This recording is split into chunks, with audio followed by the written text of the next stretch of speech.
Hala, at naging bata pa nga na parang siya ang nag-enjoy dito sa bubble. Anyways, ito nga ang kaganapan nga namin nung araw nga ng undas. At kompleto nga kami dito na dumalaw nga para kay Papa.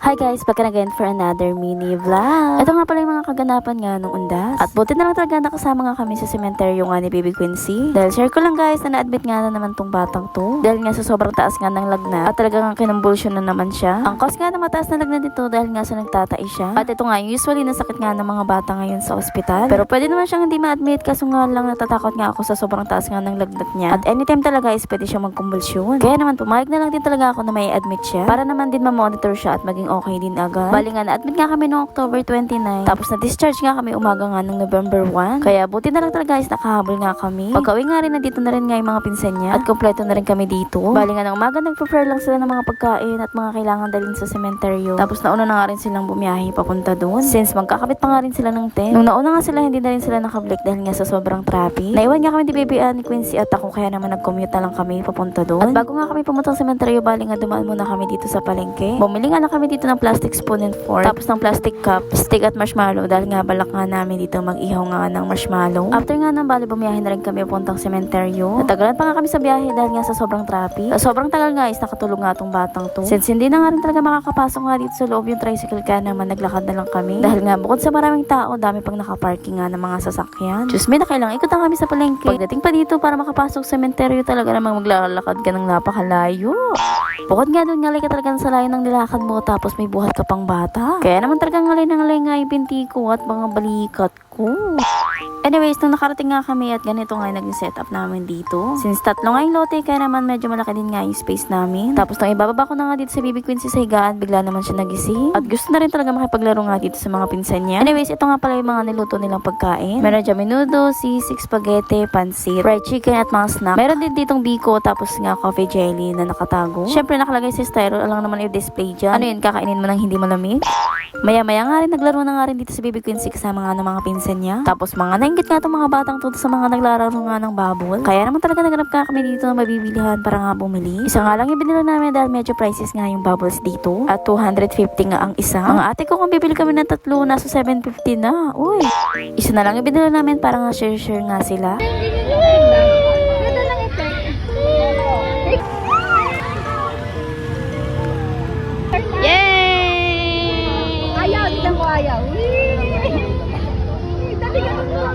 Mami!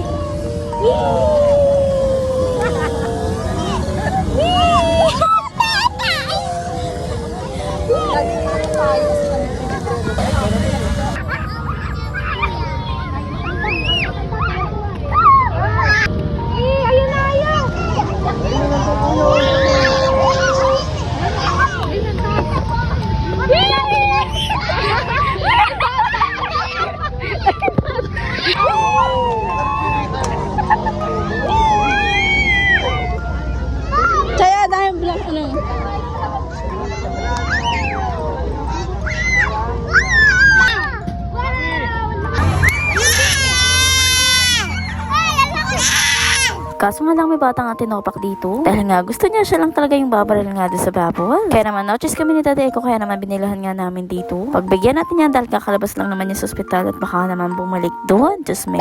Baliktad na rin talaga ang mundo ngayon dahil anak na nga yung nasusunod.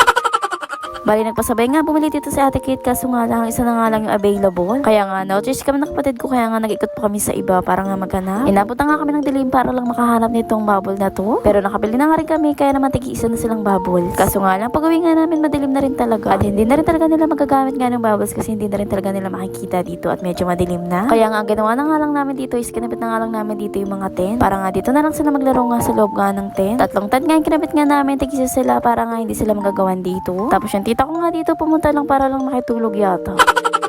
Anyway, syempre sabi ko hindi tayo uuwi ng walang family picture. Dahil nga maya't maya may umaalis, may bumabalik. Kaya naman talaga nung nakompleto kami, sabi ko mag family picture na kami. Dahil itong mga lalaki na to maya maya mawawala na rin talaga to bigla. Dahil nga hindi rin naman lahat kami dito mag-overnight. Dahil nga may mga bata rin. At dahil nga panay ulan din talaga yung panahon, kaya naman nangangamba rin talaga kami mag-overnight nga lahat. Anyways, maya maya nga is nakaramdam nga kami ng ihi, kaya naman naghanap kami ng CR. Diyos ko, pagkahanap namin ng CR, sobrang haba ng pila. Yung tipong bago kumakaihi, may UTA ka na.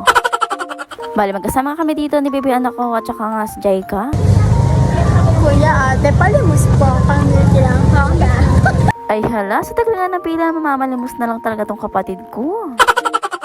Anyways, after nga namin mag-CR, bali naglakad nga kami dahil nga magtitirik nga rin kami ng kandila dito kay Lola. Eto nga yung lola ko na mama nga ni mama. After nga namin magtirik kay Lola, bali naglakad na rin kami papunta nga dito sa punto nga ni Lolo. Tapos pagpunta nga namin dito sa punto ni Lolo, bali nandito pa nga yung pinsan ko. Tapos after nga namin magtirik nga na kandila kay Lolo, bali naglakad na rin kami pa uwi. Nagnap nga rin kami dito na mabibilhan nga ng uling. Para nga pagbalik namin sa tent is makakapag-ihaw na nga kami ng marshmallow. Pagkabalik nga namin sa tent, bali binihisan ko nga si Baby Quincy para nga makapagpa-picture kami kahit pa paano. Pero parang wala kami naging maayos nga na picture dahil nga tinutuyo tong batang to. Dahil yun naman pala, dahil nga sa inaantok na rin siya. After nga namin magpicture, bali nga nagpalihap na rin kami dito ng apoy. Tsaka nakatulog na rin talaga dito si Baby Quincy. Nung mga oras na nga rin to, iilan na lang din kami at umuwi na rin sila. Bali, pitong babae na nga lang kami natira dito. Bali, ang natira na nga lang dito si mama ako, si Jeka, si bebean yung tita ko, si Quincy at si ate Kate na lang. Persondas nga namin dito sa sementeryo. Since hindi rin naman kami taon-taon nga nadalaw sa sementeryo at nagtitirik lang talaga kami ng kandila sa bahay. Tapos maghahanda nga ng konti. Since persondas nga dito ni Papa at gusto talaga ni Mama nga na mag-overnight dito para naman makasama nga si Papa ng mas matagal. Dapat nga uwi nga rin kami dito dahil nga kakagaling nga lang din ni Baby Quincy nga sa ospital. Kaso nga lang kung uwi ako kasama si Baby Quincy, ilan na lang din sila dito. Kaya naman sinamahan na lang din namin muna dito si Mama. Anyways, bali nag-iihaw na nga kami dito ng marshmallow habang nga nagkukwentuhan. At hanggang dito na lang ang ating video mga ate ko. And please follow for more. Yun lang naman for today's video. Thank you for watching. Bye-bye!